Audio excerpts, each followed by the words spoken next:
I look at redfish fly design in a couple of ways. One is weight. Second thing is movement. It's got to have something that moves on it. And third is a weed guard. You got to have a pretty stout weed guard to get through the weeds. The drum beater. I love it.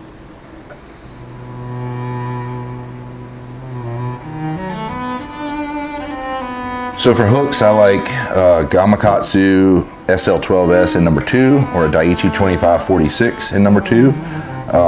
If I'm tying smaller ones, I like the Conan Big Game Hunter, which is a shorter shank, so you can not have to build up as big of a crabby profile on the bank. Thread is a 210, UTC 210, Danville flat wax works pretty well too. 140 to 210 would work.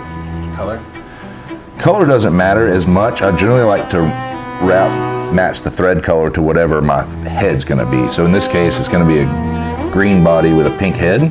So I'll wrap that pink. So the body, you'll see a little pink go through, but not too much. Next material is a small dumbbell eye from Wapsi. If it's real thick grass, I'll go up to a medium. Just keep aware that you gotta lead them a little bit more. And then the flash, I generally like a blend. I'll take like a copper Flashaboo and mix that with 2 different types of crystal flash. Just kind of vary the colors. I like this segmented kind a lot because it gives that image of movement without a lot of movement. And then the traditional copper. And then I just kind of put them all together like that. And tie all that in. The rabbit is just your normal zonked out rabbit strip. These are from Wapsi. They're called Texas cut because everything's bigger in Texas. So these are super fat. Magnums work good. I generally don't like the normal size rabbit because it's a tail coming out and it's so thin it tends to come over and foul back on the hook. So using that fatter piece helps a lot. And a big tip here, it took me a little while to figure out, is when you're cutting it, to cut it at an angle instead of being a straight tie-in piece. So now when my thread goes over that, it's going at this angle, you know, instead of like this. So it's gonna wrap that. That's gonna allow me to get my body closer to the tail without any gaps in there. And then the body material is just good old sculpin wool. It's dirt cheap, it works super good, absorbs water so it'll pull flies down as well. And then the top, I'll just use a contrasting color. Because in that grass, this is all olive, it's very muted, it's not a gaudy fly, but they can see it because the rabbit in that little flash of color just helps it pop out a little bit more as opposed to, like you don't want to camouflage a fly, it doesn't make sense and they won't be able to see it. So you need a little bit of splash of color and flash. Coppers, golds, anything like that is just super huge here. All right, ready to tie one? All right.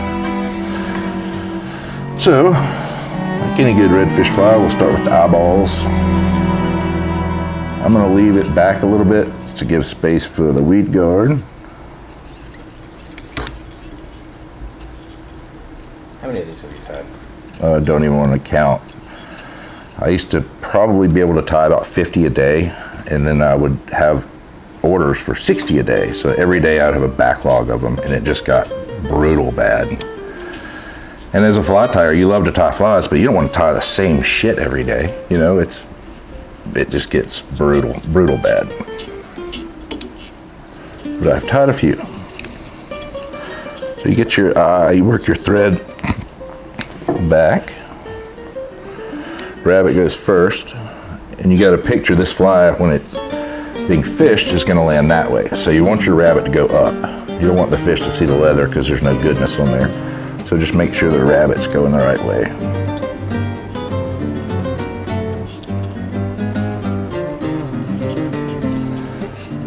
Nothing fancy, secure that in. Put your little flash blend on top.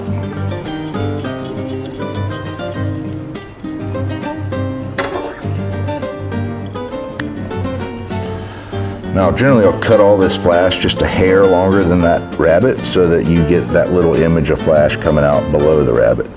And if you can, try to cut them at just slightly different lengths. So I just did 2 little cuts so that the tips were a little bit off. So I've already cut the sculpin wool. Just take little pieces. And it's gonna be tied in long, you're gonna trim it later. Oh. Tie it in. Oh shit, I go this way. tie in the first piece, then you pull it back, use your finger to hold it, and then secure it down. I don't use any glue. Some people would use glue on these wraps, but I just don't think you need it. Basically, we're gonna build this body up. Keep going right on top of the next one, tie that in, pull it back.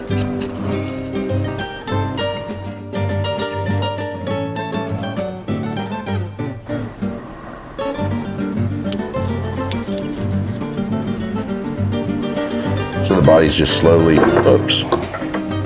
just slowly getting built up.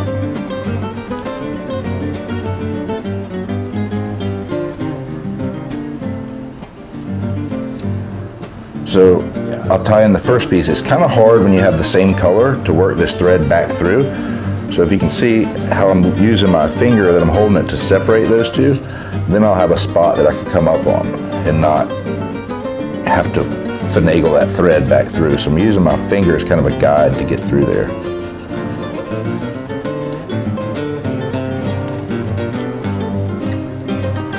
So hold it with those two, and I'm using that finger to pull everything back.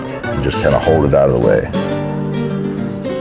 I've seen people use like clothespins to pull it all back so they don't get separated, but just using that finger is just a lot easier. Just learn how to do it, and it's beneficial. So once I get towards the top, I'm going to want to put that color in. I'll put one little piece left. 1, 2, 3. Pull it back.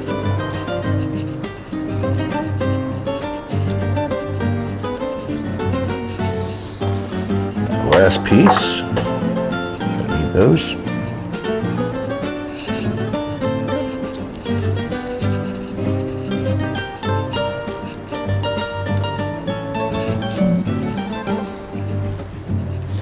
Olive and pink are my favorite in Charleston. When you get to like Mosquito Lagoon, the tan and orange works best.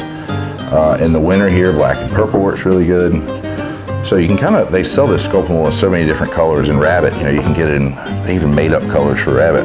So the body of that's done. It looks terrible and gaudy, but before I do anything, I'm gonna trim this kind of into shape. So if you put it straight up and down and pull all these fibers straight up, when you cut it, it's naturally gonna fold back into that shape. So you don't really have to cut your crab shape into shape. If you pull everything straight up, because it's tied at an angle, it's gonna flop over like that.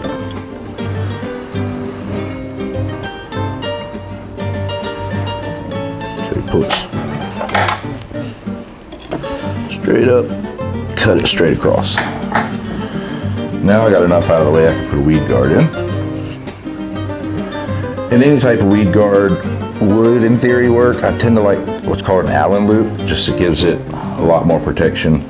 And again, this is 30-pound fluoro. Tie on one side, then I'll gauge my loop, how big that needs to be, so that it's not hitting that hook tip, but just barely shy of it. Cut that, tie that in.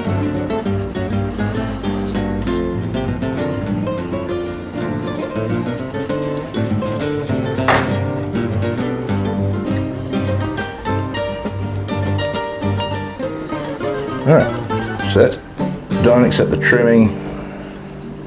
Just whip finish it once or twice.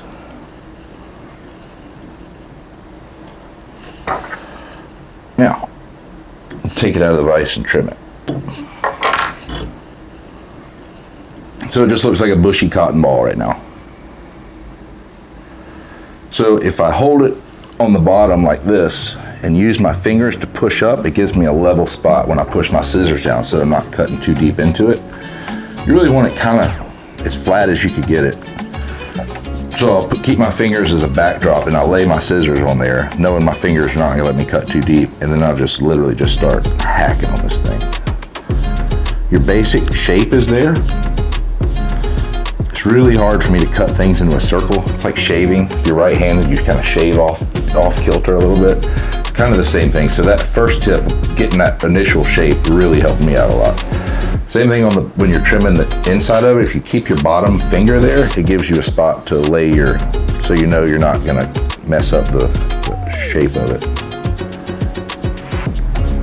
Like people like Gary Merriman that came up with the tarpon toad, that had a lot to do with the inspiration of the body. The tarpon toad is designed to float high in the water, so it's tied with polypropylene yarn, so they gave it that floating property, whereas the sculpin wool will actually absorb water and sink. So that's the main difference in the body materials. But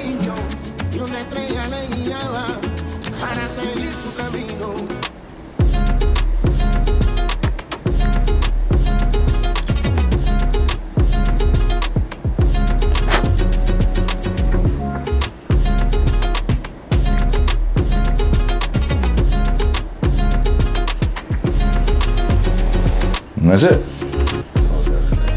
I had too much caffeine. Shake it. And you just leave it, let it sit, put it right in the path of the fish, and don't pull it away from them, just let them see it and let them eat it. It's real unobtrusive, it doesn't scare them.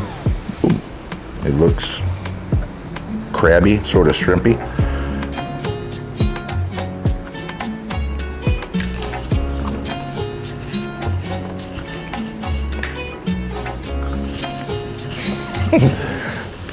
Taylor, Ah. how do you feel? Ah.